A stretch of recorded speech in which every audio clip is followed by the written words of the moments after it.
Well, today we added the little details to our barbecue grill. Stay tuned and see how fun and easy this project is.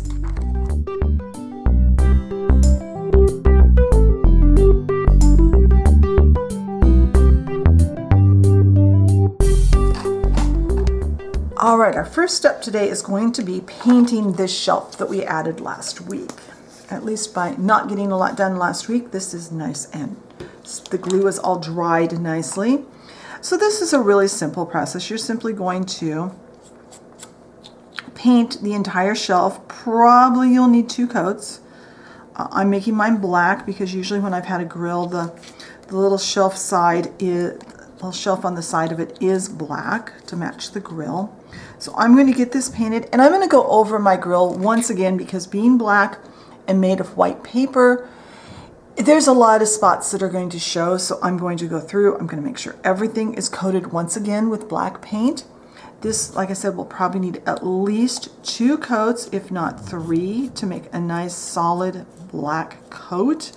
When this paint is dry, I will come back and we'll go to our next step.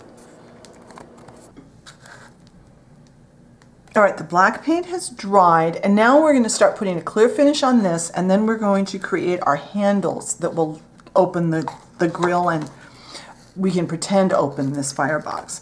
For a finish, I'm just using matte Mod Podge. Matte Mod Podge will seal our black paint so that it doesn't come off every time we bump it, but not give too shiny of a finish. We are going to come back and we're going to put some satin Mod Podge on a few spots. But overall, the grill is going to be covered. Everything that we've painted here, all of our surfaces that we have painted black, we're going to start with a coat of black Mod Podge, or clear Mod Podge, to cover that black paint. So I'm going to get this covered. I think I'm only going to do 1 coat. When I come back, when it's finished, I'll let you know if it took more than 1 coat. But when this is, I'm going to get this covered, I'm going to set it to the side, and we're going to start working on those handles. So I'll be right back. All right, while the Mod Podge dries, we're going to start working on our handle. Now, before we start working on this, I want to say a couple of things about it. Number 1, I wanted to lift the handle off of the surface of the grill because in reality your handle would have some airspace behind it so you could wrap your fingers around it. And if it was actually touching the grill like ours is going to be on the model, it would become way too hot to touch. However, I could come up with a good way that made it secure enough. My fear was that if I lifted it off of the lid a little, even just a little bit, every time the grill got picked up or bumped, that handle would need to be glued back on. And that's one of my pet peeves, is when I make a project and I have to keep fixing it. So we are going to just put this right against the surface of the grill. So there'll be no little pieces behind to space it out. We're going to make 2 handles out of this. This is a bamboo skewer, probably from the dollar store, but I don't know for sure. I don't remember where I bought these. I don't remember. I think they're about a 1/16 of an inch in diameter, maybe probably a little more than that, maybe an 1/8. Yeah, it looks like they're about an 1/8 of an inch in diameter. It's a good size. You can see I've got Mrs. Doll sitting here. It's a good size for her hand. So it makes a good size. So we are going to start painting this, and I'm just going to paint a big chunk of it and we'll cut what we need to size. We're going to start with a layer of a kind of a dark to medium to dark gray. I've got charcoal here, and I'm going to shake it up, and I'm going to do this the easy way. I'm going to dip it in. Then I'm going to use my brush, and I probably could have done this part with a paper towel, but I didn't have one over here. And I'm just going to paint at least half of the skewer with our gray. We're going to have leftover, but we can use the leftover for something else later. Now, that paint will need to dry, so I brought a shot glass over. And I'm going to set this in the shot glass and let the paint dry. And I will probably put a second coat on because I want a good coverage of that. So once the second coat of this gray paint is dry, I'll come back and we'll put on the next coat. All right, I have 2 coats of the gray paint on here and it's completely dry. You want to have it completely dry. And I have my Deco Art Dazzling Metallics in Dazzling Silver. This I'm going to put on a little more carefully than I did the gray, because this stuff does streak really badly if you're not careful. So I'm going to give this a good coat. It might take 2 coats, it might not. I won't know until I get this all the way on. And then I'm going to let this dry overnight because I want to make sure this is completely dried and cured pretty well before I go to cut it up. Because if there's any dampness to it, it will smear all over me, and also it could peel off a little easier if I kind of try to rush it. So I am going to get this a nice smooth coat. If it needs it, I'll put 2 coats on, and I'll see you when this dries. All right, both the Mod Podge and our silver paint have had plenty of time to dry. So now we're going to cut this skewer down to size. Now you can cut it many ways. Just don't use something like a pair of scissors. My favorite thing to cut this with is I borrow the cat toenail clippers. These work really well because they're made to cut something round. They won't flatten it, and they're strong enough that you won't hurt yourself. I see so many people on YouTube cutting things like these bamboo skewers or craft sticks and using regular scissors. And I know from experience that is really, really dangerous. I spent a long afternoon at the emergency room with a friend one time because she insisted that that was safe. Don't do it, okay? It's bad. So we are going to size this down. I'm not even going to measure it officially. I'm going to say I want it about that long. But look at there. It cuts it so smooth. It needs just the tiniest bit of sanding. And now I'm going to cut for this also. About there. I like to hold it with my fingers so it doesn't fly away. I have a little sandpaper here. Just to get that little tiniest bit that is not smooth, but that cuts so nice. And it very seldom splits the bamboo skewers. These skewers will split if you don't cut them carefully. Now, I'm actually going to anchor these onto this, mainly because I don't want my cat to take off with them while the paint dries. Because now we have 3 ends there. Of course, one was the end of the skewer where I painted the end, but the other ends where we cut need to be painted. So I'm just going to grab a small brush, and I'm not going to bother with the undercoat on this. It won't matter as much. Just coat that.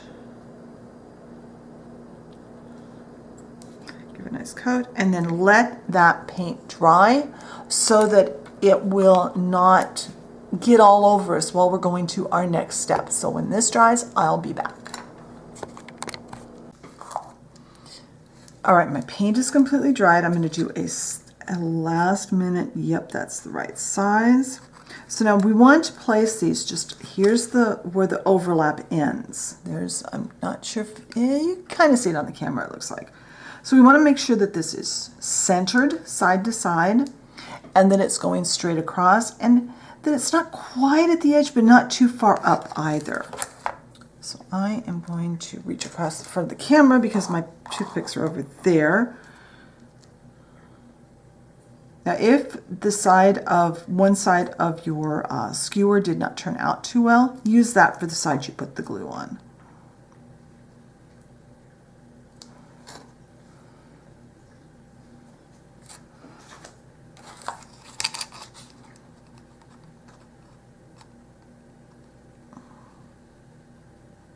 And as usual, off camera, I will probably do a little fiddling. I'll just show you basically what you're going to do, and then because I can't really get my face over this where I would like it, because I'd like you guys to be able to see. All right, we're going to let that dry. I'm going to do the same thing with this one. And this one, I don't like how the paint looks right there.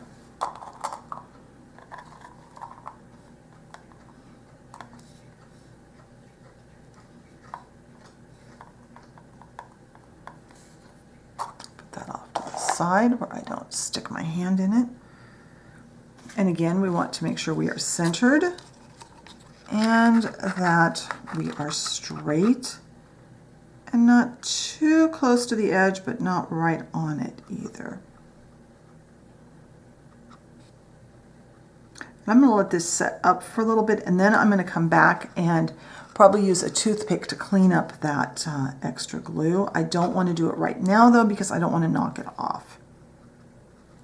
All right. So off camera, I'll fiddle, make sure they're straight. When this glue is dry, I'll come back and we'll start doing some little details.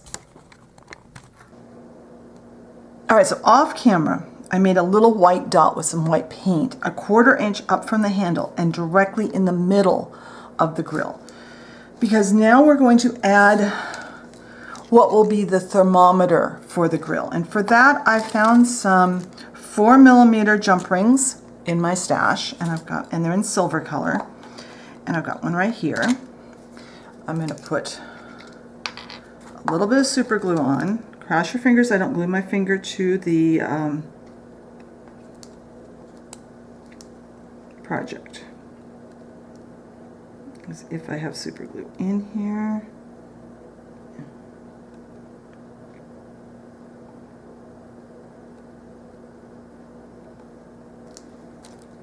Hopefully that will work.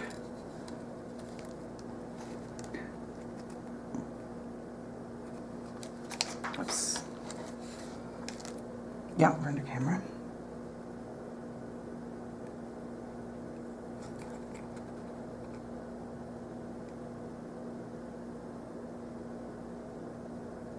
And I want that glue to dry. So when that gets dry, I'll come back and we'll add the next step. All right, my super glue's had time to set up. So I've got just some white paint in the lid, and I've got the end of a paintbrush. Now I checked to make sure that the paintbrush handle would fit. Be sure and check that before you start this. And I'll probably have to do another layer of paint after this one dries. But when I get 2 layers of paint in there and they're completely dry, I'll come back and we'll move on to our next step. All right, now we're going to add some Mod Podge in stages to specific areas to give specific effects. I have some satin Mod Podge here. Satin is slightly more shiny than the matte. Now on the matte, I wish I had, I know I watch a couple of model railroad guys, and they have, for model railroads, they have a very matte finish that is much more matte than this. And I wish I had that, but I don't. So I'm going to stick with the matte Mod Podge, but it's a little shinier than I would have liked.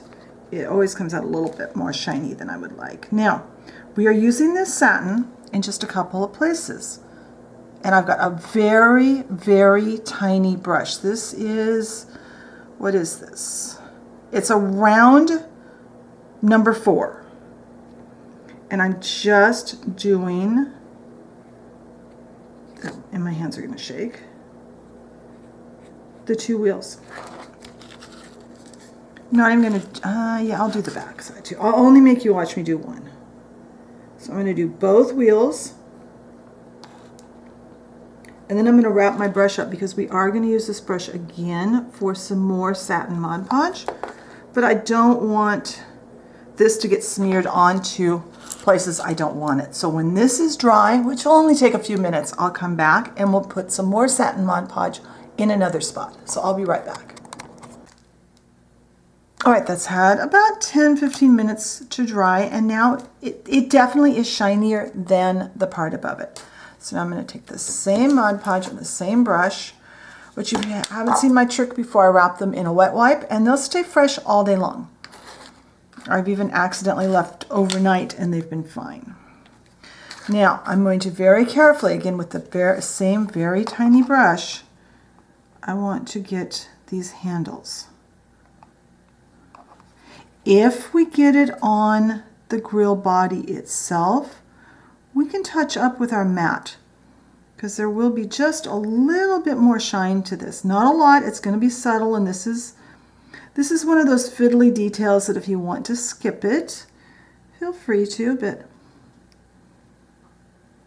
I like to do it because I know it makes a slight difference.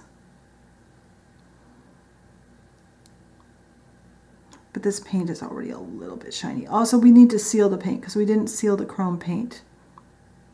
All right, that's done. Now, that thermometer that we painted a while ago. I have some gloss Mod Podge. I want to put this brush off to this side. I want to be sure and wash it, but I don't want to mix them up. Now, I have the smallest brush I've got. Let's kind of shake it up. I want to get enough, not really shaking Mod Podge, you don't really shake it, but I want to get it up so it was in the lid. Now this might take a couple of coats because what we're going to do, and you could use a gloss Mod Podge, you could use nail polish, you could use one of those three-dimensional clear finishes they have for card making, but we want just a little bit of gloss on top of that white paint. And once again, I'm going to wrap this brush. I might do a second coat. I want that to kind of be like that. I don't want to take a chance on that running out of my thermometer and down my grill. So I am going to let this dry. When this part is dry, I will decide if I need to do a second layer because I want it to be at least level with that jump ring. So I will wrap this brush up now and go clean the other one.